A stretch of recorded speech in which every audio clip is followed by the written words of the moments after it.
This podcast is part of the Batman Universe Podcast Network, hosted by the BatmanUniverse.net.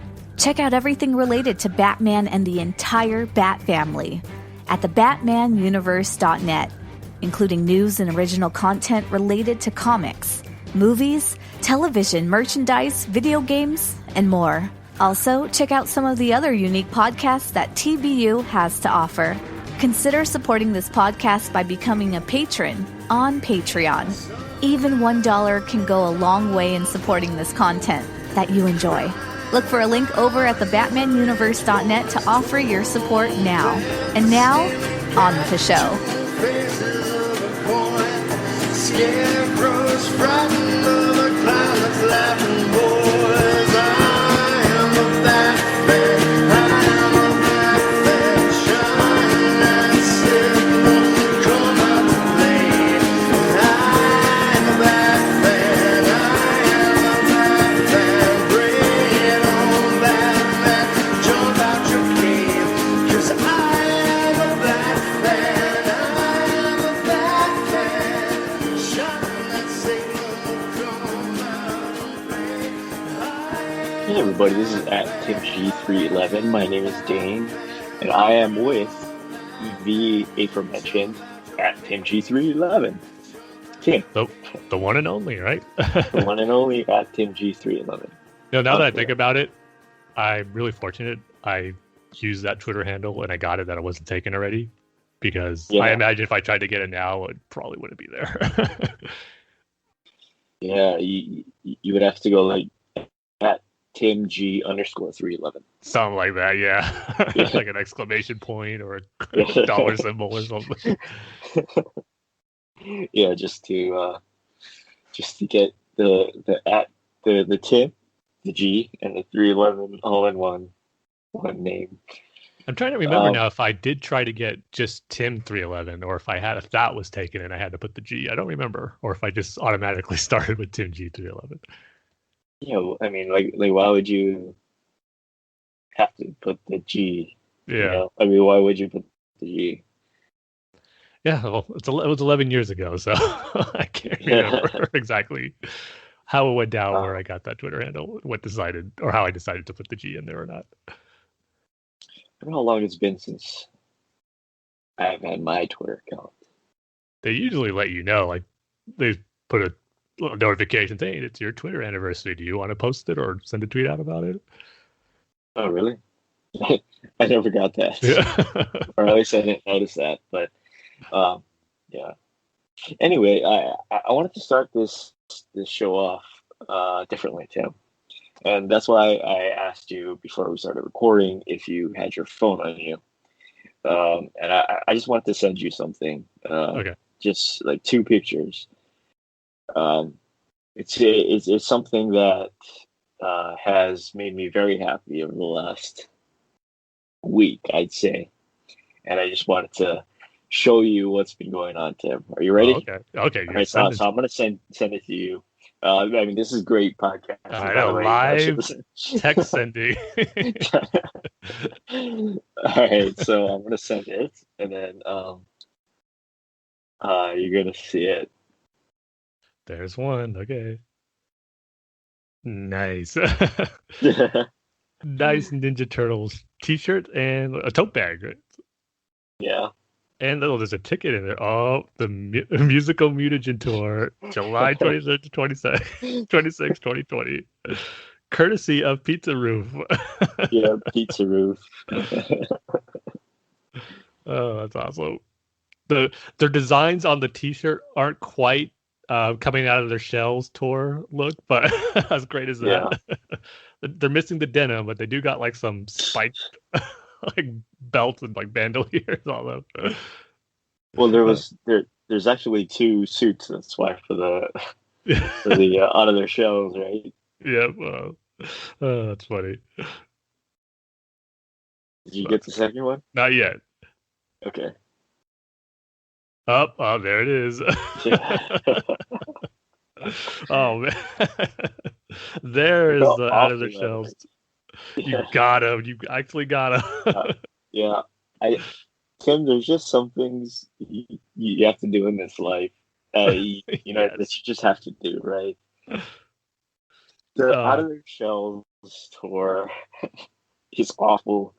It's, I guess you could say it's capitalism at its worst. Just like, let's just exploit everything out of this franchise, um, but it's what brought me into Ninja Turtles plus the IDW comic, of yep. course. But That, that's why you had to get this, Dave. So you yeah, said it made you happy for this week. It's making me happy right now that you got. This yeah, is awesome. I wanted to capture your reaction rather than just send you the pictures. Man, say what you want about the designs from the Out of the Shell store, but boy, they really captured their look. And these figures, man, look how that denim looks, man. It's Yeah, so perfect. and it is actual denim, by the Yeah. way. Now, Dane, are you gonna take these out and have them on display, or are you keeping them in the packaging? Yeah, I don't know if I'm gonna because I took my Leo out, my NECA movie Leo Yeah, that looks awesome. out. So you sent me a picture of that Yeah. earlier. I think Um, I have to get that. um, but I don't know if you noticed, but if you look at the picture really close, the box is part of the presentation. It's the stage. Okay, yeah, So look at like, it. I don't know if I want to take them out because What if there's a way like you could take like that part of the box out with them, or you yeah, could have them yeah, out on display, like yeah, yeah, in the plastic, but have them standing in front of that background of the stage. yeah. You see, so like I don't know, but I've actually wanted this for so long now.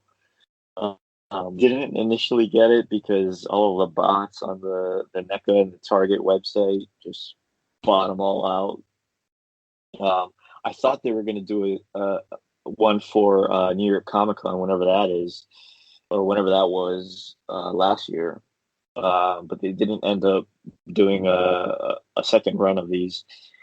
So recently, after I got my Leo NECA 90s movie figure, I decided I just wanted to get the musical mutagen tour slash Out of Their Shells figure set because I guess if you have to point to one positive thing that came out of this pandemic that's still ongoing, by the way, is that Comic Con, San Diego Comic Con, and New York Comic Con got canceled, and NECA had to sell their con exclusives Mm. on their That's true. website. Yeah. So everybody got a chance to buy them. It's just unfortunate that I had to wait this long for a good price on it. I did pay $160 for everything, so yeah. Hey, I think it's worth it. Yeah. I mean, it was originally 150, so I'm only paying $10 more. I didn't know it came with like the T-shirt and tote bag. It came with those, right? Yeah, if you bought it from Target, I Okay. think. Yeah. So it comes with the figures, all of their musical instruments. Comes with the tote bag, comes with the T-shirt, comes with the guitar picks. It comes with like the ticket, like a mock ticket and Yeah. a backstage pass. A backstage pass. That's right. Yeah. So yeah, I don't know. I'd be pretty bummed about that backstage pass knowing it wasn't real and I couldn't use it. yeah. I wonder if I wonder what NECA's plan was like if you wore that. I wonder if and if the Comic Con actually did happen. I wonder if you got anything special. See, Dane, now you gotta put the figures out on display, wear the T-shirt, put the backstage pass on, hold the tote bag, just take a picture of yourself, just full blown going out to the Out of Their Shells tour, like if it was really happening. Yeah, I know. I need to. It's too bad the shirt doesn't fit me. I could only find a large shirt, um, but or a large package set. So uh, I the, I have zero regrets buying this, Tim. How could you? I know these are like the ugliest figures that NECA has ever made. But But yet they look so great too at the same time. they look really, really, really good. And I've wanted this for so long, and it's just one thing that I just had to get no matter what the price is. So yeah, I'm totally happy with it. I have zero regrets, like I said.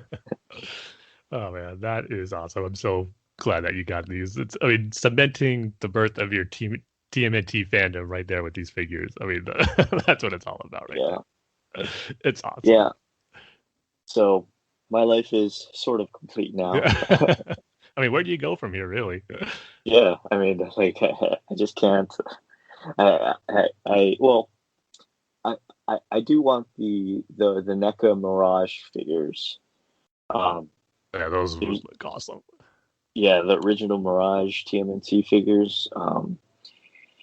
There's a ton on eBay that are just that are knockoffs. That are Chinese knockoffs. Oh, really? Yeah. Do they look pretty like decent, Yeah, or just like right away you could tell like that? they look good, but the color is off. If you look at the original NECA image, the color is off. And some of them come with the colored headbands, the different colored headbands. Uh-huh. And I mean, of course, the NECA ones were just all red, right? They didn't release their different colors, so yeah, it's and the ones that are actually legit are usually in a box set. I mean, like they come all four together.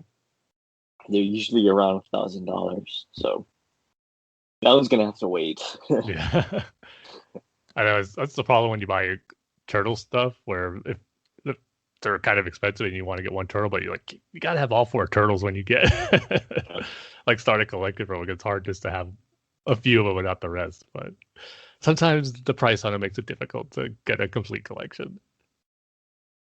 Although I am kind of happy with my Leo figure. Yeah, that need looks really good. to get the other three, but I know. I think I'm gonna have to get that one too. with the Leo one, Yeah. yeah, it's really nice. They really did a good job with the Leo one. Swords are a little fragile. I didn't expect that. So you took that one out and put it on display, right? Yeah, I have that one out. Yeah, it's just the swords are a little, or the katanas are a little fragile. It's not what I expected from NECA, but yeah. Have you gotten much like NECA figures at all, or No, this is your first I one? just had the Leo and the music imaging tour. which by the way, and I know there's a lot of hardcore collectors out there. This is the musical mutagen tour figures are the crown piece of my collection, and it's exactly what I wanted, and the only thing that I wanted. And now it's yours. Yeah. I did get a Praetorian Guard Black Series figure. Okay, cool. Which Yeah. Which one? Which one did I get? Hold on. I had to order it online because I couldn't find it. Hold on a second. So, I take it that's why you sent me the text. What's the difference between the Praetorian Guard and the Imperial Guard or the Royal Guard? The one with that big scythe. Oh, okay. Yeah, I know what you're talking about. I mean, I wanted the one with that whip chain thing, but I couldn't find it. But anyway, yeah. So well, yeah, that was an awesome way to start the show. yeah, that's what I wanted to I'll show have to post, you to get your reaction. Yeah, I'll have to post a picture of that on our Twitter handle of your figures.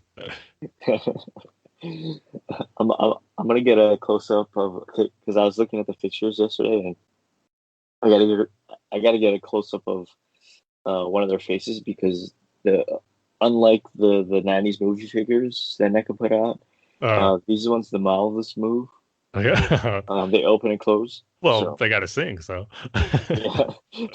Yeah. I want to take a close up of one of the turtles' faces because it's creepy. Yeah. It's really creepy. Want to give anyone nightmares? Yeah, let's take a big Yeah. zoom picture of that. But anyway, let's do our Fellowship of the Ring minute by minute commentary from this for this episode. We're going from minute 6 to minute 7. So just grab your DVD, grab your HD DVD, grab your VHS tape, grab your laser disc, grab your beta tape, grab your projector. Uh, did I get them all, Tim? I'm pretty sure you did. But to be honest, I'm just in the middle of getting my Lord of the Rings, Fellowship of the Ring set up. So I'm going to take your word for it. Okay. I got a late start on setting it up. Grab your Blockbuster rental card and go to Blockbuster and then come back. Yeah. Go all the way up to Oregon. Grab your Netflix physical media subscription and wait for that to come in and then come back here and then grab your DVHS copy and finally go the way that Peter Jackson wanted you to see this movie. Grab your VHS to DVD converted copy and get that one ready because that's the ultimate version. Mm-hmm. And Extended. you might need a few of those tapes because we know you want the best quality on fast speed recording. It's usually just 2 hours is what a VHS tape holds. So you're gonna need multiple ones. So yeah, just grab any of those dead media formats, and I'm gonna give the countdown. So Tim, are you ready? I am set. Okay, 3, 2, 1, hit play. So get a nice shot over the Misty Mountains. Quite a long shot over the Misty Mountains. That was a good 10 seconds. And now we get our first tease or glimpse of Gollum, who, again, going into the movie for the first time, I knew nothing about Gollum or the character of Gollum, what it was all about, but I did find his design very interesting and fascinating. I hope we get to see more of this creature. Did they change his design? I think a little bit, yeah. For Yeah, Two Towers, when he obviously has a Yeah. much more prominent role than what he does in Fellowship of the Ring. Because we do get another look at him later on once we get to Moria. I mean, way later on. But I think I remember even Peter Jackson kind of talking about that, how they did change his design a bit for the Two Towers. And there goes the ring falling away. Yeah, Oh, this prologue. Almost a perfect spot to end the commentary on because it's a fade out to black at the 7-minute mark, and it will be a fresh start for the next episode. Still in this prologue. We've been in this prologue for a while now. 6 episodes. But anyway, yeah. Tim, why don't you tell people about our feature topic for this episode?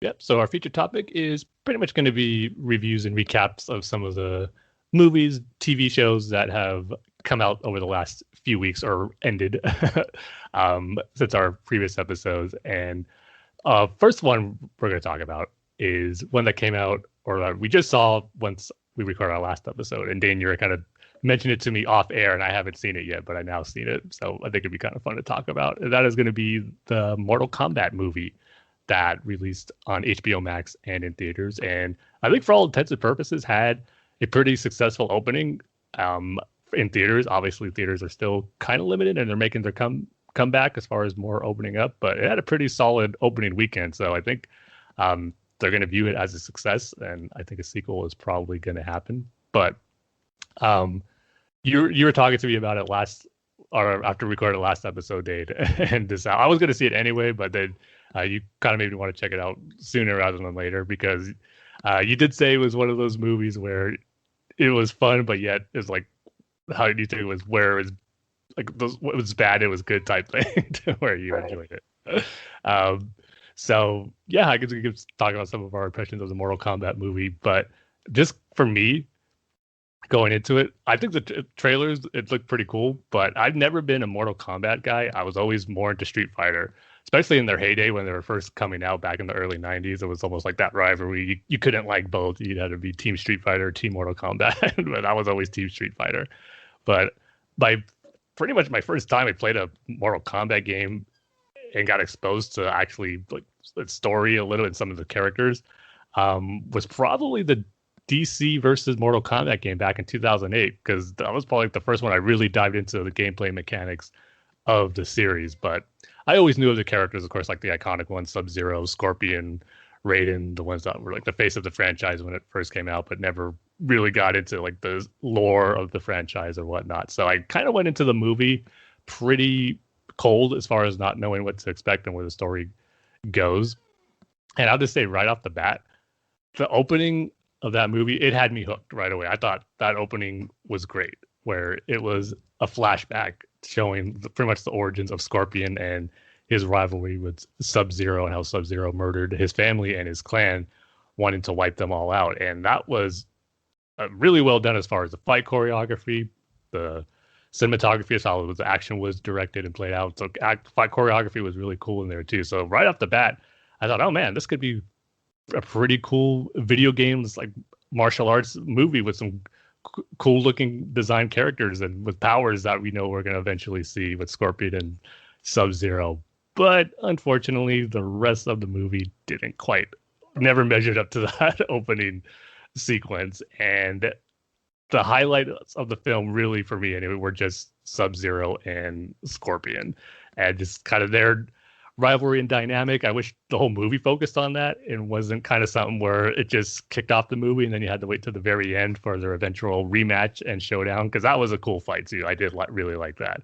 But the rest of the movie was pretty mixed bag. And you're accurate on certain aspects, Dane, where it's like some of the dialogue and acting for some of the characters is like it wasn't the best, and it kind of fell into some like action movie tropes that I kind of hope certain movies and video game adaptation movies kind of moved beyond, but it couldn't quite escape that, especially in the middle half where the Earthrealm fighters are kind of being trained or prepared for the Mortal Kombat tournament. So general, just overall thoughts where I thought it started out great, and then the ending had a cool fight sequence, but everything in between, I just wasn't a huge fan of. But there were some fun moments in there, but overall, nothing I can't see myself revisiting too much besides seeing the opening and the ending of it. Yeah, I'm right there with you. I know next to nothing about Mortal Kombat as a franchise. I was, honestly, like you, more of a Street Fighter fan. Didn't really care. I mean, I knew who, Scorpion and Sub-Zero and Shang Tsung and Raiden were, but I just didn't really care for Mortal Kombat as much as I did Street Fighter. But yeah, I kind of echo your sentiments. I really like that opening fight scene, but unfortunately, I had already seen it because they released it. See, I knew they. Yeah, I don't like it when they do that. I mean, that's obviously it's your choice if you want to watch it or not. I chose not to because I knew I was going to see it eventually, and like I could wait. I don't need to be sold on it or anything like that. But to me, it almost feels like it's a bad sign when you release your best part of the movie before it even comes out. So, well, one of two fight scenes that were really good. Yeah. But yeah, I didn't know who this new guy was, Cole. Like, yeah, I had no idea who his character was. Didn't know who Jax was, or I forget the guy's name with the laser eye. Kano. Yeah, Kano. I was familiar with those characters just from, like I said, they were part of the DC versus Mortal Kombat games, so I was familiar with them. Yeah. And Sonya Blade, of course, she's one of the original ones. Oh, okay. Yeah, so like I had no idea. And I had never seen the first movie that they put out. Yeah. So my impression of Mortal Kombat was that it's this life or death tournament that takes place on the Outworld, right? Yeah, And there's a winner, and then whatever else happens, right? yeah. It was So like like, where they won yeah, the 9 of the last tournaments, and if they win one right, more, they'll take control of like domain right, of yeah, Earthrealm too. So that's like the yeah, big stakes of the movie. yeah. So like, if you're gonna name your movie Mortal Kombat, you should probably show the actual tournament. You know what I mean? It's like Yeah. it's kind of like if you're like an MMA fighter, if you're a UFC fighter or whatever. It's kind of like getting in a fight before your actual title fight, Mhm. before you're actually in the ring or the octagon or whatever.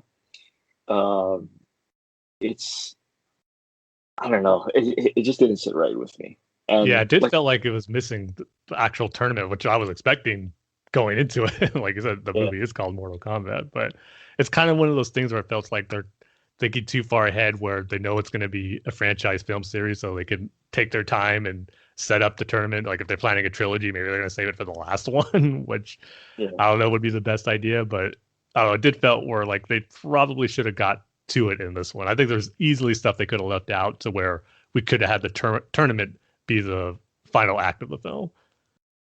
or how about this? Then make the tournament the main thing of your story, Yeah. the main plot point of your story, instead of like having like essentially street fights.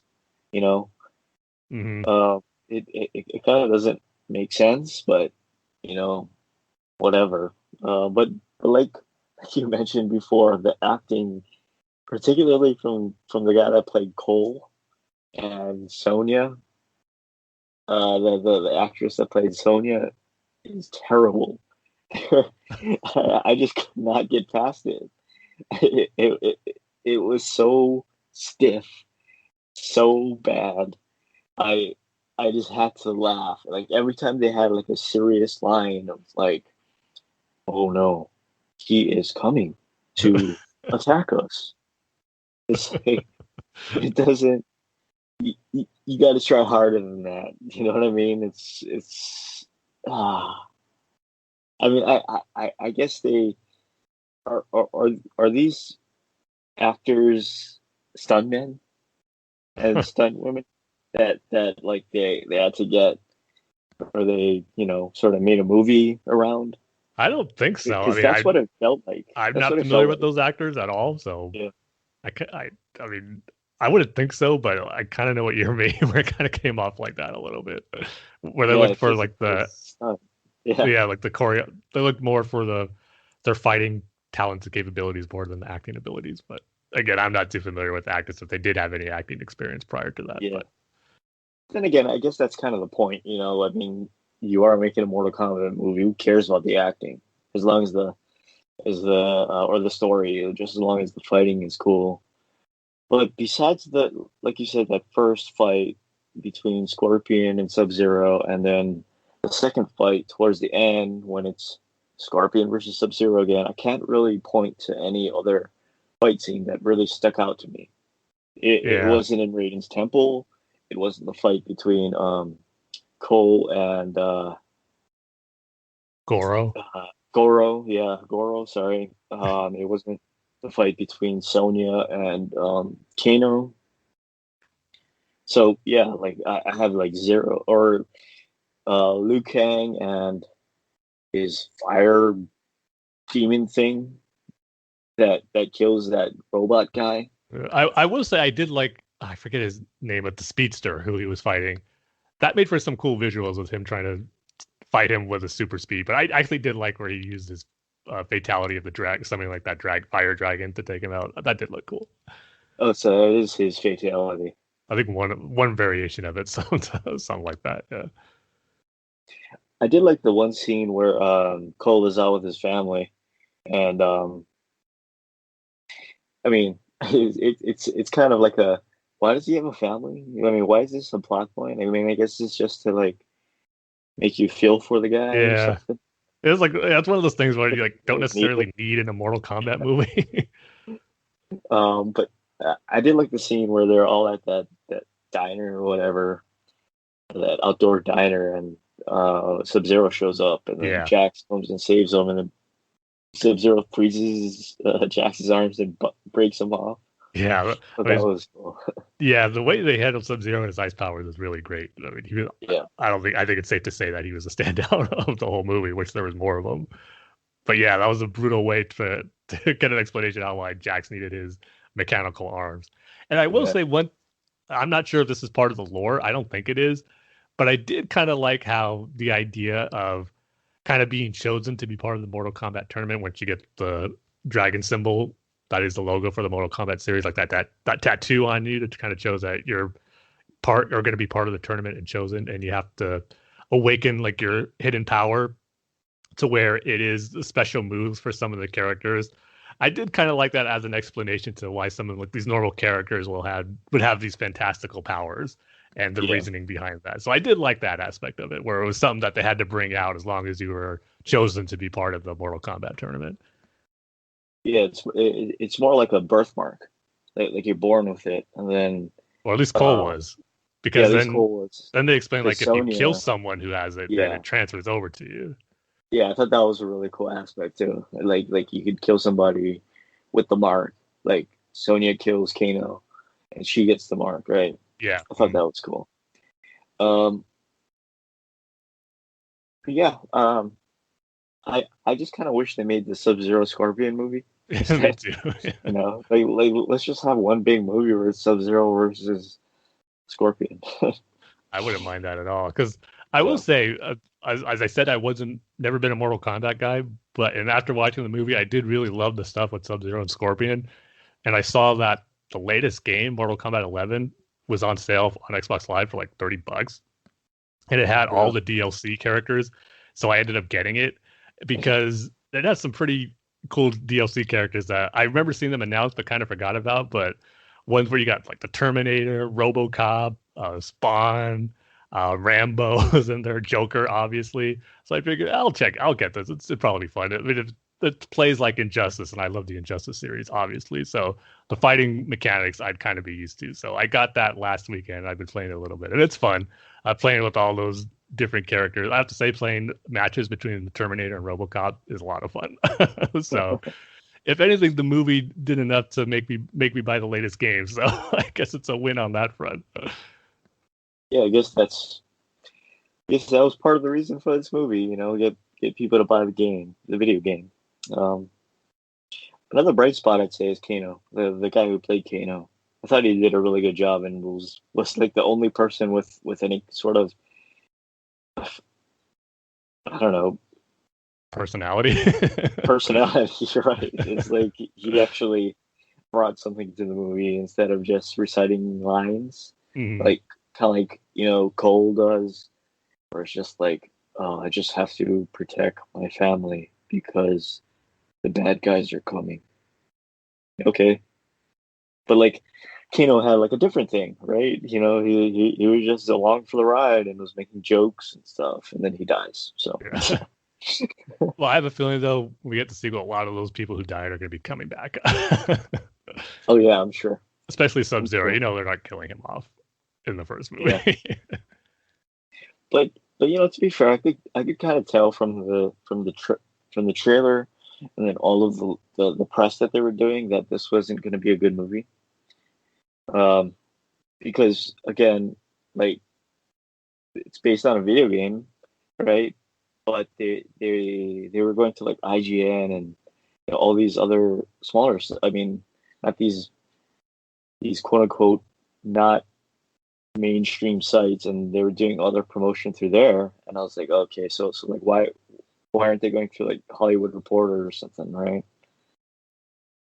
I guess maybe they And wanted to, since it is a video game movie, have more promotional stuff through video game websites and channels to yeah, really reach the core audience they're fan shooting for. base. But at the same time, if you want a movie really successful, you got to capture the audience that isn't familiar with your franchise to have it really be successful, to get the casual audience invested in your story and characters. So, but yeah, at the same time, it's like you said, it's one of those things where going into it, you're really just looking for like an hour, 2 hours, or hour and a half of just some cool action and seeing some cool powers and fighting abilities on display. And I will say, while it did have that, and again, maybe for diehard Mortal Kombat fans, it had more of an impact on you because they did. I keep hearing they did a lot of references to games and moves and like fatalities that were there. So maybe there was more to enjoy for the diehard Mortal Kombat fans. But for me, for someone who really hasn't been invested in the series that much, the only real highlights were the beginning and the very endings. So I still was entertained for the most part of the movie, besides some eye rolling stuff and some stuff where I thought, especially in the middle, where okay, let's pick up a little bit here. But Yeah. what? I'm sorry. Go ahead. No, I was just gonna say when they get to Raiden's temple, it was it's like okay, let's pick it up a little bit. Yeah, and you're kind of wondering like, okay, when are they going to get to the tournament? It's like then once the Outworld fighters kind of invade the temple, and you kind of see like you're past like the hour and 20-minute mark, you're like, I don't think we're going to get to the tournament here because they're having this fight here, and we know from the trailers we still got to get the Sub-Zero and Scorpion fight, and that's not going to leave any time to have a full-blown tournament. So you kind of started to feel early on that they're not going to go to the big setup that they were talking about throughout the whole movie, which is the Mortal Kombat tournament. But and one last thing I'll say about it, though, going back to the opening and how much I loved it, it made me think I would love to see something like that in a Teenage Mutant Ninja Turtles movie, where especially if they're taking inspiration from the IDW comic series, where you go to Japan with Hamato Yoshi and Oroku Saki, Splinter and Shredder before they became Splinter and Shredder, and just kind of focusing on their fallout and how their rivalry was built. And forget just the prologue. I would just love a full-blown like TMNT prequel movie that's just about Hamato Yoshi and Oroku Saki, especially if you've read The Secret History of the Foot Clan special from the IDW comic series. Oh, that would be amazing. So I did like, we're seeing that opening scene made me think that how much that could work in a TMNT story or movie franchise if we ever get another one, which in live action, I don't think it's going to be anytime soon, but I can dream. And seeing that opening sequence made me think how I would love to see kind of something like that, similar, but just with Splinter and Shredder as Oroku Saki and Hamato Yoshi. That would be so cool. No, I was gonna say like every movie that I see, I don't know, anything that I see that is set in ancient Japan with samurai, it reminds me of the IDW Turtles for some reason. I know exactly it what always does. Yeah. Like even as I was playing Ghost of Tsushima recently, which I just beat like about 3 weeks ago, maybe a month ago now. Yeah. But I was just thinking sometimes I was playing it. It'd be cool if I was like Hamato Yoshi right now and the game was centered on it. That would be really cool. Or like you said, just imagine if Ghost of Tsushima was a secret TMNT game. Like at the end, you beat it. It would be cool where it's like they made a movie that was about Hamato Yoshi and Oroku Saki. It's like a samurai type movie. And it's not advertised at all as like being part of the TMNT franchise or like a prequel to that, but only obviously the Turtles fans would know if they're using the same character's name. But like for anyone who would see it would have no idea it's connected to the Ninja Turtles. And you get like an after credit scene of like Hamato Yoshi waking up as a rat, and you see him just like a cage, like in a laboratory in a cage or something. And no one will know what is connected or why that post-credit scene has anything to do with a samurai movie, but secretly it's setting the course for a new like Teenage Mutant Ninja Turtle movie. That would be amazing. Tim, don't say that. Yeah. That sounds too good. Too good, and that will never happen because if they want Yeah. people to see it, they want the Ninja Turtles name brand on there. So it's like they wouldn't be able to keep it a secret where it's like a surprise that it is connected to the Ninja Turtle at all. But I think that would be an awesome way to go about it. Yeah, I guess it's kind of weird how the IDW Turtles comic sort of changed how I see, like these movies that are set in ancient Japan or in samurai movies. It's just like every time I see a samurai, I see ancient Japan, I automatically think IDW Turtles. Because it's such a great story set in that time period with great characters. Like it's just begging to be told in a movie or something. Right.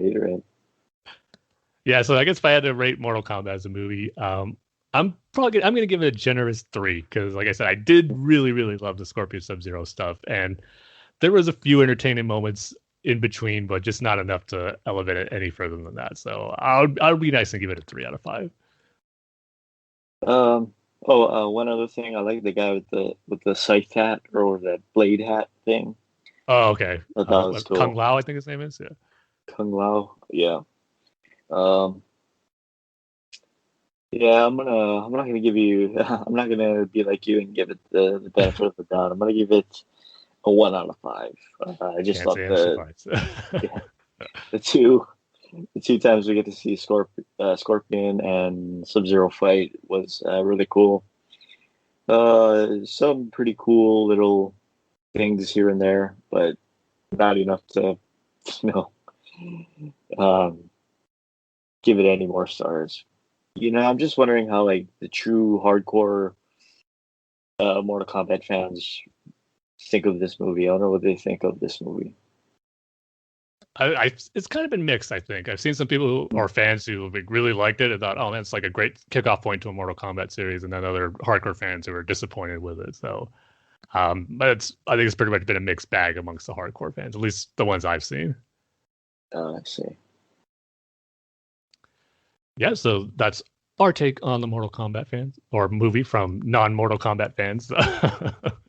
But the next thing I wanted to talk about, I don't know if you've seen it, Dane, but that is going to be the latest Amazon superhero series, Invincible, which just had its season finale last week. Now, before I start, Dane, did you watch the series at all? No, I haven't. I heard it was really good. I just can't get around to it for some reason. I think it's because it's on Amazon, and I rarely go on that. Mm, It's like, okay, Disney Plus, let's do it. Let's watch Captain America and the Winter Soldier. Let's watch, the Bad Batch. Let's watch The Mandalorian. Whereas, I don't know, Amazon Prime sort of gets forgotten mm. sometimes. You know, Yeah, and again, it's kind of hard when there's so many streaming services out there right? now. So can't blame anyone if there's some that they don't have or they kind of forgot about. So definitely understandable. But I don't know if you're ever gonna watch it, but I don't know if I'm going to try to keep too many hardcore spoilers for what happens. But Yeah, um, I do plan on it. I okay, do plan on it. But I mean, if you have to get to a spoiler to make your point, then by all means, okay, go. I'll try to keep it mainly spoiler free. But so going into it, I mean, I'm not familiar with the comic at all. I never read it. I had heard of it. I remember when it was first coming out, I would see covers and images of the title character, Invincible. So when it was announced, I knew of the look of the character and of the series, but I never actually read it. So I was kind of going into it just like the Mortal Kombat movie, just open minded and not knowing what to expect or having any expectations of how it should be or how it shouldn't be or anything like that. And I just heard great things about it going into it. I know it had a lot of buzz around the first few episodes. I didn't watch it right away when it premiered. I kind of waited like a week or several weeks. I just finished it last week when it had the finale, but I started like maybe 2 weeks before that. So right off the bat, the first few episodes, it was something where I felt maybe this was a little overhyped, where to me it kind of felt in maybe it was like the first half, the first 4 episodes, where I did enjoy it. I think there was some good stuff there, but I didn't really feel it was doing anything entirely new in the superhero genre to set it apart from some of the many other comic book and superhero stories that we've gotten.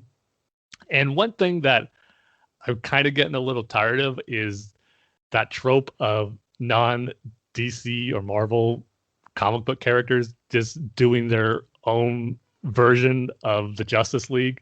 It's like every time there's like this own new universe created with these new heroes, you got to have their version of the Justice League. They're Superman, they're Wonder Woman, they're Batman, they're Flash, they're Green Lantern, they're Aquaman. It's like you see it with the boys, and I think it works well for that type of story they're telling because it's so different. And you kind of get it here in Invincible, where they have their own team called Guardians of the Globe, and they're pretty much the Justice League. But the crux of the series, if is how it begins, is um, this. I won't say the spoiler, but the events that happen, like they get killed, but I won't say what's behind their murder for you, Dane. But that was like a big surprise that I remember seeing the reactions on the first episode of people being, wow, I can't believe that happened. But the course of the series is kind of set around their mystery of in-universe mystery of who killed them, and that sparks off the journey some of these characters take. But in regards to the main character, and that's like my biggest gripe of the first half of the season, where I just didn't think it had its own, it wasn't telling its own unique story enough, I thought, to where it's going to set itself apart from other superhero stories. But like the animation and the action is really great. And it is a brutal series. They don't hold back on the blood and gore and some of the events and the destructions that happen during these superhero fights and these superhero battles. They really go for it. It's some of it is pretty cool to see. It's like superhero action you don't see too much in animation. So that was all there from the beginning. But it wasn't until the second half, the fifth episode, where I really thought, okay, I'm really getting into the story now and what they're doing and just how Invincible as a character. His name is Mark Grayson, and where I really like where the story went is his relationship with his father, Nolan Grayson, who's the superhero Omni-Man, who is pretty much the Superman of this story, and just how the different takes and what they do with here. Because I like the father-son dynamic of the father waiting for his son to get superpowers so he can train him to be a superhero, and that is the kind of core of their relationship in the first half of the season.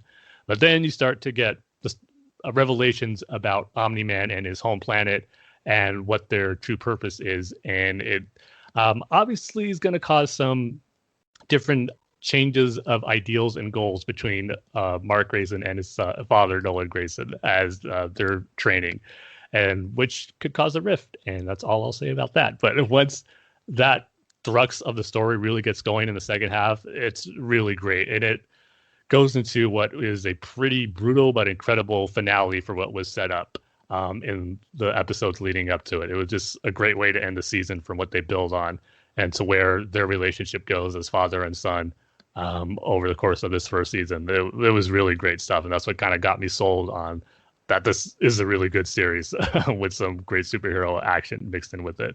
But there's some other stuff that you're seeing Nolan training to as far as gaining his experience as a superhero. He teams up with these like teenage superhero teams, makes some friends.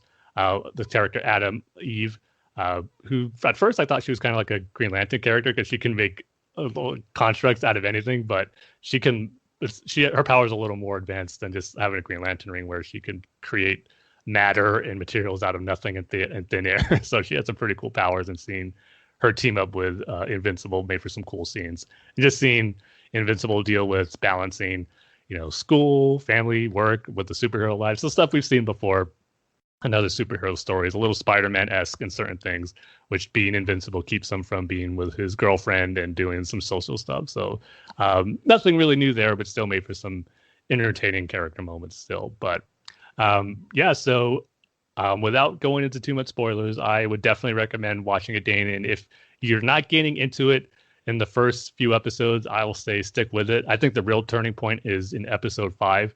That's just a great episode where not only things in the story kind of take a turn to where it makes you feel like, oh man, I can't wait to see what gets resolved after this. But it was just a good episode that paralleled between two characters, Invincible as a hero, and then another character, I'm forgetting his name, but he was someone who his body could turn into like hard rock, and this is almost like the super strength that can't be penetrated. He works as a mercenary who is kind of set up as a villain, but yet he's someone who's only doing this because he has to, and he's trying to provide for his family.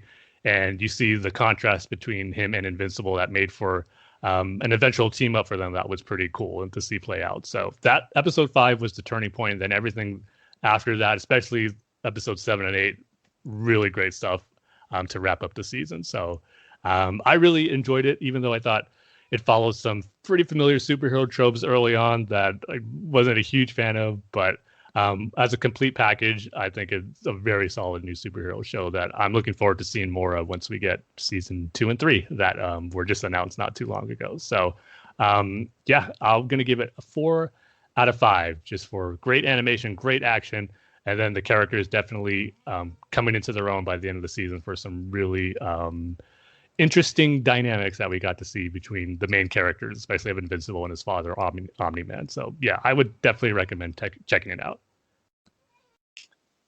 Yeah, that's what I was kind of afraid of with this show is that it's going to take a few episodes to get into, and you really gotta like stick with it to get to the good part. It's The like good thing is I don't know it's if I only 8 really want episodes, so to. it's not Okay, too long. You're gonna have to wait. yeah, okay, yeah, I'll give it a try. I'll give it a try, definitely. Yeah. So, and again, it's one of those things where like the first half of the episode's not like they're bad. It's just there because there's entertaining stuff in there, and you go like it's pretty interesting, but it doesn't immediately grab you. Like I didn't sink my teeth into it just quite yet. Where I didn't think like everyone was talking about how great it was early, and I just didn't feel that right away, but was still liked it enough to stick with it. To eventually, it really got me hooked. I was like, okay, this is kind of what everyone's talking about here. So it might not be like that for you. Maybe you will get hooked on it right away, but we'll see. But definitely, I think How it's long? worth watching. How long are the episodes? About like 40 to 50 minutes, something like that. Uh, I say on an average, probably yeah. 45. Okay. Yeah, I don't know. I guess I'll give it a try. What's the harm? Yeah. All right. So, yeah, that's my thoughts on Invincible. And then the other big series we got that just launched this week as we're recording this episode on May the 4th is the latest Star Wars animated series, The Bad Batch. And again, before we get into this one, Dane, did you watch the premiere yet? Yes, I did. I watched the first two episodes. Couldn't wait for this show. Nice. Um, so yeah, I'm caught up with this one. Cool. But I'd really, really like to hear your opinion on it. Well, this might shock you, Dane, but I Oh, absolutely loved it. oh, oh, Tim, you got me scared there because I remember I still have flashbacks every time of you and the first time you saw The Last Jedi. Yep. So, I'll so never you forget scare that me every either. single time. Yeah. I'm so glad that you loved it because so did I. Yeah, because I was really excited going into it. I kind of felt like I might have been one of the few who was really excited about it among Star Wars fans, because a lot of fans I see online were saying, "Why would you make a series focus on Really? the Bad Batch? Like this is not." I was Oh hoping my what the next god. series would be, but for me, being a huge fan of the Clone Troopers and the story that we got to see of them in the Clone Wars, especially, I was excited to get more stories centered on the clones, and I liked the episodes that we got in season 7 that focused on the Bad Batch, which now serves as a great introduction for the characters and a segue into their own series. And but what really got me excited about it was the time period and the setting of where the series was going to take place and how it was going to be right after episode 3, and just seeing the transition of the clone troopers and how they're going to be in the Empire, and knowing that there were going to be some clones who wouldn't go along with that. That was the Bad Batch, just seeing how they react to all the changes and just how the Republic is turning into the evil Empire, and how this group of soldiers wasn't going to go along with it. And that immediately had me excited for the series. And then I saw the trailer and saw how amazing it looked, how it's pretty much just continuing the great Clone Wars animation style. And I just couldn't wait to see it. And then when I saw the premiere, even with my high expectations, it completely blew me away. I couldn't believe how great it was. It was fantastic. Everything I was hoping for and more, with its story showing the clones reacting, or in this case, the Bad Batch not reacting to Order 66 and how they're trying to figure out what's going on. And then that transition of how the Empire was going to use the clones and how the Bad Batch wasn't going to be a part of it, and some of the dirty, evil things that the Empire immediately was trying to make them do. So, yeah, I was just completely sold on everything about it. It looked beautiful. The action was great. It was just the complete package for me as a fan of the Clone Troopers and of obviously Clone Wars and that animation style. It just keeps getting better and better. I didn't think the animation could get any better than season 7 of the Clone Wars, but the Bad Batch immediately proved me wrong in that opening sequence. It was just amazing. So yeah, I loved every bit of the Bad Batch premiere. Yeah, I really like the CGI. What it seems like they really updated it, but they kept that classic look, Clone Mhm. Wars look to it. I I just love the story, how like Order 66 happens. So I going into this knew nothing about, you know, when this was gonna take place, you know, anything like that. And I didn't expect Order 66 to happen that fast. I mean, it Oh yeah. happened in the first 5 minutes of the show. And then I forget her name, but the Jedi Master is, Mm. uh, trying to fight off the yeah, Depa Billaba uh, is her name. Deppa. Yeah, she's trying to like fight off the clone troopers that are attacking her, and yeah, I just love the story and like how they go back to And the you know who Bad her Batch. Padawan was, right? Is his, I forget his name. I'm sorry. Well, Um, his name was Caleb Doom, but is ends up becoming Kanan from Star Wars Rebels. So it was just awesome that we got to see Kanan as a Jedi Padawan here in the Clone Wars and see him go through Order 66, which so I did not know that. which caused some controversy because uh, we had the Kanan comic series a couple of years ago when Rebels was on the air, and that story told uh, Order 66 from Kanan and his master, and there was a little bit of changes that happened in the series because the Bad Batch was not involved at all in the comic series. So going into the whole what's canon, what's not canon, retconning, all that stuff caused some debate among Star Wars fans. But to me, it's not really a too big of a deal because the events and that happened doesn't change. It's just some of the characters involved change in the circumstances. But it was on the same planet. He was with the same master. He still ran away, trying to escaping from the clones like he did in the comics. Just certain circumstances changed from the series. But I just loved what they did with the series as far as incorporating Kanan as a Jedi Padawan and seeing more of him, I thought was just a really great touch. Again, kind of having that connection to one Star Wars animated series to another. So I thought it was great that they used them. Yeah, because well, first off, I'm not going to get lost in the weeds on the canon and what's canon, what's not canon. Is that canon? I don't know if that's canon. We have to make our own canon in our head canon, and it's different from your head canon, Yeah. Tim. Uh, Sometimes it's not worth you it to think know, about. I do not care. I don't care. But yeah, like because when I first heard his voice, I thought his voice didn't match because it sounds like a man, It and was a little he deep. looks like a little kid, Yeah. you know. So yeah, that makes sense. Uh, but yeah, I'm just loving the story. Like they go back and then the are they called Geonosians? Yeah, I think you mean on Camino. yeah. Can we? Oh, Yeah. sorry. Is it K, Cam, Kaminoans is how they were referred to. So, yeah. Kaminoans? Right. I like how they're trying to prove that the clone troopers are trying to are better than you Yeah. know a regular conscription army. Tarkin really made me bad in this episode.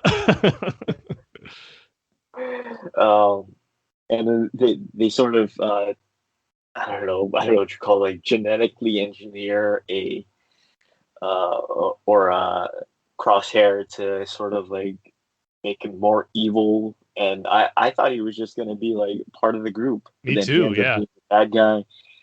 Um, That was such I a great twist. I saw a lot of people knew that from really dissecting the trailers. yeah, People would say, "Oh, we didn't see him with the other groups," and I just wasn't paying attention enough, but I didn't really pick on that. So once right. I saw that he like was gonna be against the group, I thought, "Oh, is it just going to be for this episode?" And he'll get knocked out, and they'll take him aboard the ship and remove his chip or whatever. But no, they're setting him up to be maybe the main antagonist of the entire season. So that took me by surprise, but it was so well done too that I was like, oh man, I really like the direction they're taking with these characters in the Bad Batch as a squad. Yeah. Also, didn't expect to see Saw Gerrera. I don't know if that was part of like the He trailers or the wasn't lead the up or trailer, whatever, yeah. but oh, he was Yeah. okay. Didn't expect to see him. Um, I think he's a great character, even though we only see him briefly in Rogue One, and and Solo, and you know, in Rogue One Well, he wasn't in he Solo has some. though. I thought he was in Solo. No. Oh, my bad. I guess I'm misremembering, but um, yeah, I want to see some more of Saw Gerrera because I mean, essentially in Rogue One we see him. He has like some sort of terminal illness where he's addicted to something, and then he dies. Right. So yeah, I want to see more of Saw Gerrera. Really like uh, the second episode where we really see the effects of the Republic turning into the Yeah. Empire. Right. The sort of day to how it affects day to day life of civilians, regular people, where it's like now you need this special chain identification thing, and they have to try to get the chain identification, the chain numbers or whatever. And I thought I can't remember who says it. I think it was either Echo or Tech. That says like the clones wanted names, and the Mm. people now want numbers. I thought that was interesting. Yeah. Um, but yeah, I just thought it was great to see how like it's going to get oppressive, and it's going to it's going to be really bad for regular people. Like they're already blocking uh, the ship bays and the ship docks and stuff, and you need this new form of identification, and now your credits aren't good because you have to convert them into empirical credits or whatever, the Empire credit, Yeah. because the Republic credits don't really count anymore. And if you are on the run from the Empire, or you're an enemy of the Empire, you really have to be careful because this is going to be really bad for you. Uh, so I actually liked the second episode better than the first episode. I thought the Wow. first episode was a little too talky. I I think it was like an hour and 10 minutes or something. It was like an hour, yeah, about an hour and 15 minutes, something like Uh, that. yeah, and then I mean, a big chunk of that is them running through a training program for Tarkin. Yeah. Mhm. But yeah, I actually like the second episode better because it shows like what happened after. Like, oh, okay, so like the Jedi betrayed, quote unquote, betrayed the Emperor, and now there's this Empire, and there's going to be like these systematic changes in our government that it's it's going to be really bad, you know. So I really like the second episode. Yeah, it was a great continuation of picking up off the great premiere, I thought. And man, it was just sucks to see that, like you said, the transition from the Republic to the Empire, how it's affecting the galaxy, and just how the clone troopers are slowly turning into those like just stormtroopers ever since the Order 66 got executed in their inhibitor chips, and just them becoming more or less like mindless drones. Sad to say, I just hate seeing the clone troopers like that. And again, to me, it just adds to their tragic story of them being just bred for war, but then developing their own personalities through their Jedi generals, and just seeing the brotherhood that these clone troopers had, and just seeing how it's gone now once Order 66 um, was triggered in them. It just sucks to see that. I hated seeing them the way they were used in the second episode, because I mean, I don't hate it because I don't like the story aspect. It's just it's great showing that transition. I just hate the idea of clone troopers being now like this. Just pains me. But the episode, like this whole series so far, is just off to a fantastic start, and I just cannot wait to see where the future stories we're going to see in the series, and with these characters of the Bad Batch, and just exploring more of this of the galaxy now in this time period where things are just so much in flux and change with the Empire coming into power, and just seeing how different people respond and react to it. It's going to be great, and I think it's off to an amazing start so far. So yeah, I love it. Shocker, I know, but I think we're already in for like the next great Star Wars animated series. It's just off to an amazing start. I couldn't be happier with the first two episodes. And maybe it's because I'm not a diehard Star Wars fan like you are, or your friends are, or whatever. But like, I really enjoy these. It's not about the Jedi, and it's not about saving the universe, sort of thing, sort of stories in the Star Wars universe. Um, it's kind of like a smaller story that has nothing to do with anything. Kind of has something to do with the Order 66, but not really. So I don't know. I really like these smaller stories that have nothing to do with the Skywalkers, or has some like big canon sort of change Hmm. or a connection. At least So not yet, but I don't know. They're yeah, keeping something as a secret and surprise with the character Omega and what her purpose is as far as what she was created for. And there's some crazy speculative theories going out right there right now about maybe what her purpose is. So we'll see how long they it's keep that a secret. yeah, it's probably been said before, by or I'm sure you've probably seen it, Tim. But I think the Kaminoans were trying to engineer a Jedi. That's kind of where I'm leaning to towards as Yeah, well, where maybe she might be the first like force sensitive clone, or like a test to see if they can create a force sensitive clone, yeah, and she just doesn't know it yet. yeah. That's what I think. But I'm sure a lot of other people have already said a lot about that, Mm. or no better than I do. Anyway, I still can't believe that people don't like this show, or people were like hesitant, or people don't like it Yeah. because it changes the yada yada yada with the yada yada yada for the Mm, yada yada yada. So I don't.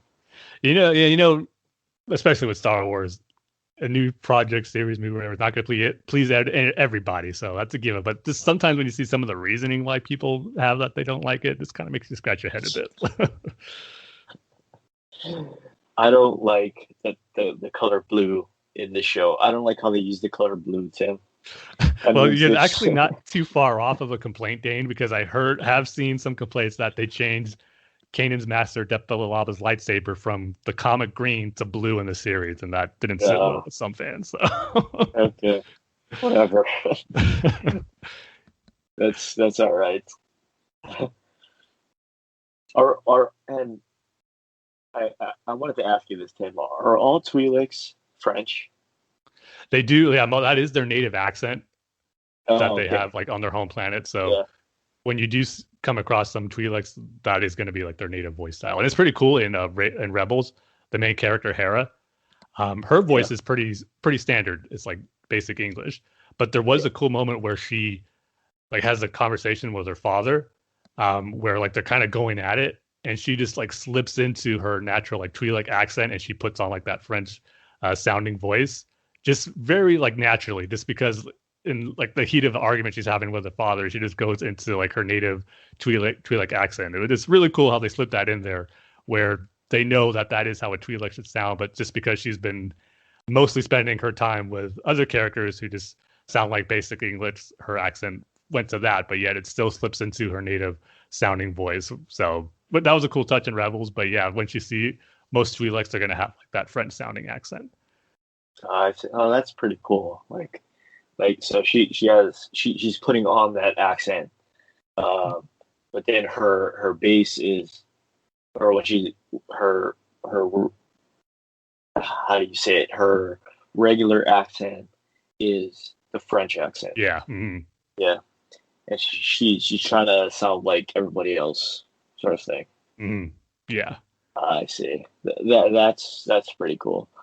Um, also had another question. Oh, so so so Grand Moff is higher than an admiral then.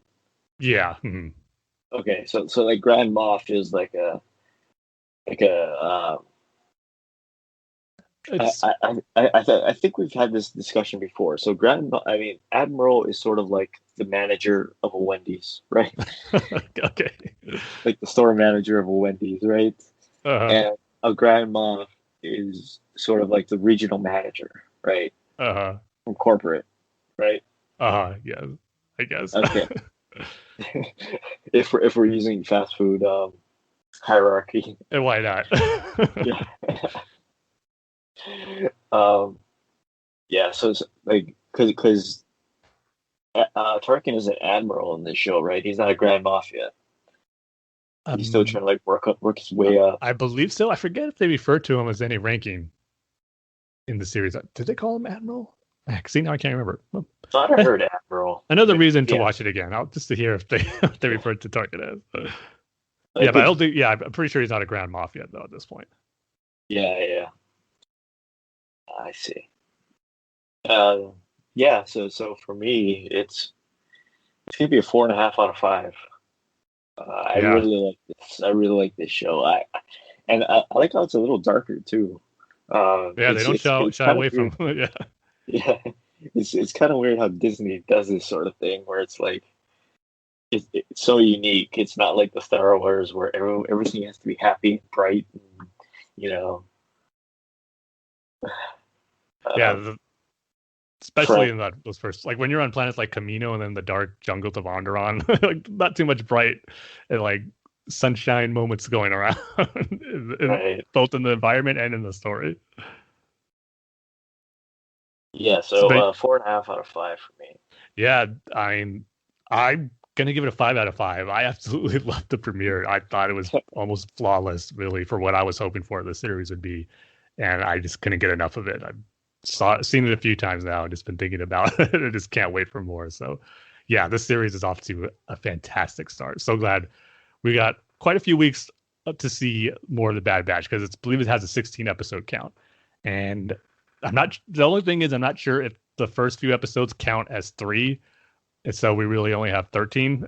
But regardless, we're still in for a good long run of this new Star Wars animated series. I couldn't be more excited about it. Yeah. So I see. Because the first episode was like 70 something minutes, right? An hour Yeah, and 10 minutes or something. I see. So it's gonna be 3. I hope they don't do that. That's just cheaping.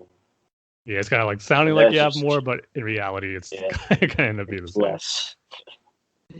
Um, but yeah, that's our future topic for this episode. A lot of good shows and a cheesy movie to Yeah, a lot of uh, stuff to keep you entertained. That's for sure. keep you entertained. Right. Um, now we can move on to our news and discussion topics. And um, Tim, you know what? I'm gonna go with the second one first. Okay. Yeah. So there is going to be a Green Lantern HBO series, HBO Max series, and there has been an actor chosen to play Guy Gardner. So you used the right word there, chosen, just like being chosen by the ring. So yeah, Tim, go ahead. Yes. I Love mean, Terrence. Wilson. just right off the bat, I can't say how great it is to get some live action Green Lantern casting news over a decade since we hit the movie, and just how disappointing that What's That movie flopped and the live action Green Lantern wasn't on the table. But it's a decade now. I don't know. Green Lantern series is coming, and we're getting some casting news. So that in itself is just great. But the actor Finn Wittrock has been cast as, this is an official description on the DC website, as the rough and tumble role of Guy Gardner. And he is a hulking mask of masculinity and, as rendered in the comics, an embodiment of 1980s hyper patriotism. But yet, Guy is somehow likable. So that sounds like Guy Gardner to a T in that description. But I'm not too familiar with Finn Wittrock as an actor. I haven't really seen him in anything. But looking at some photos of him, he doesn't seem like the type of person I would picture as Guy Gardner. He seems to more have like that pretty boy type face, or even on the DC official website, it said he was like someone who was rumored for more of a Nightwing type role, which I could see more than Guy Gardner. But again, I'm not going to judge any casting announcement until I see it, and I'm sure they had their reasons for picking him to display the qualities in that description that make Guy Gardner Guy Gardner. So I'm excited to see what he does with it. But just the fact that the series is moving forward, we're getting casting, and I can't wait to get the other news regarding more casting announcements regarding the Green Lantern series. And I just cannot wait to see this come to fruition, because in the announcement of this casting, they had more of the description, and I might just be forgetting, and I apologize if I do. And if I said this before, maybe I don't know why I don't remember. But what I really liked in the description of the series is how this show, we knew there's going to be multiple lanterns. It was announced there's going to be Alan Scott, Guy Gardner, Jessica Cruz, and Simon Baz. And when I first heard that, I was thinking, that sounds like a lot of Earth lanterns to throw in one series. But when I saw this press release, it said how it's going to be a series that spans multiple decades, where we're going to see Alan Scott in 1941 and then 1980s with Guy Gardner, and then see other lanterns, I'm sure, Jessica Cruz and Simon Baz in more of a contemporary time period. And that has me real excited. Again, maybe they announced this earlier and I just forgot. But when I read that in this press release, it just got me even more excited about the series, how it's going to be a Green Lantern show spanning multiple decades with different lanterns in different eras. And so it doesn't feel like it's this series with too many lanterns and staring one space at the same time, but yet they're going to be in different time periods. And I think that's going to be really cool and probably going to have this one overarching story thread that's going to span the course of all those decades. And that has me real excited. So give me the series now. I mean, been waiting, like I said, over a decade now for more live action Green Lantern content. Got little snippets here and there in Justice League, both the theatrical and Zack Snyder cut, but we've been waiting for a full-blown Green Lantern story in live action, and this one's sounding like it's going to be really cool. So I cannot wait for this. It's still probably going to be a while. I don't think they've set a concrete premiere date. I'm guessing at the earliest, late 2022, but I wouldn't be surprised if it's 2023. So, but I'll be following very closely to all the announcements, production updates regarding the Green Lantern HBO Max series. I cannot wait. Yeah, I think I saw that it's going to come out in 2043. Why not just make it for the know. year 2184, just like the sector of Earth? Why not just wait till then, when we're all dead and gone? I mean, I hope this happens to him. I guess, you know, it's on HBO Max, so it's kind of a lock, you know. Yeah, they say it's going to have like a really nice budget, to where it's going to be the highest produced like superhero TV show ever, which gives me some confidence that at least it'll look really good. That a Green Lantern series needs to have some really good visuals. I don't know, that could blow up in their face, because like if it costs a lot of money, comes out, doesn't do so well, it's gonna get canceled after one don't season. Jinx it already, Dane. Sorry. But yeah, I think it's kind of interesting how they're gonna sort of do it like an anthology show, right? Where it's like each season is gonna be like a different Green Lantern. Or I don't think not even each season, but probably each episode, maybe. Each episode, yeah. That's interesting. So, I hope it happens. It's happening, Dane. It's happening. So, cross your fingers, cross your toes. Cross my Green Lantern rings that I have. Yeah, second piece of news is that there's going to be a new DC fandom 2021, because, you know, the aforementioned pandemic, Tim. So it's going to be October 16th. Yep. So, and the last one was so successful that they almost had to do another one. So I'm glad for that. I loved how they did the first one. I think the next one could be even better.